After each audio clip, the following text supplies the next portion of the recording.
They only started looking for me when I finally stopped needing them. It had been 2 years. 2 years since I walked out with nothing but a small bag and a heart full of everything I was never allowed to say. At first, it was hard, sleeping in places no child should ever sleep, working small jobs just to eat. But for the first time in my life, no one called me a mistake, and slowly, I began to change. A kind woman who owned a small food stall noticed me one night, shivering behind her shop. She didn't ask questions. She just said, "If you're hungry, come help me." That was the first time someone saw me and didn't look away. Years passed. I went back to school, worked during the day, studied at night.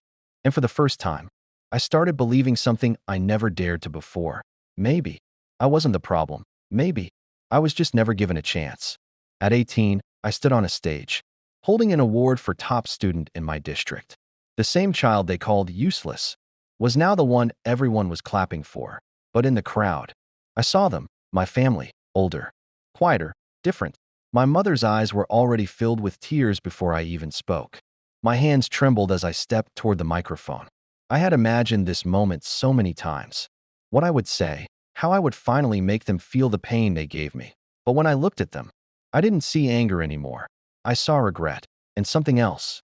Loss. I took a deep breath and said softly, "I used to think I wasn't enough." Because that's all I was ever told. The room went silent. But I learned something. Sometimes, the place that's supposed to love you the most can hurt you the deepest.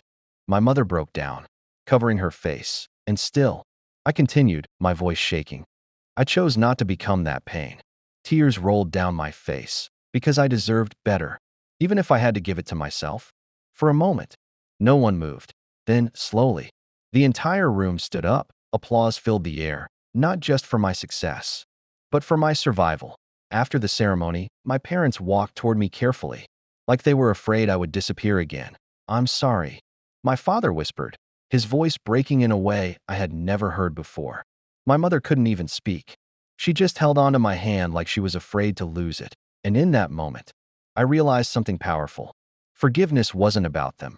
It was about me. Finally being free. I didn't forget what they did, but I also didn't let it define who I became. Because the most hated child in the family didn't become broken, didn't become bitter.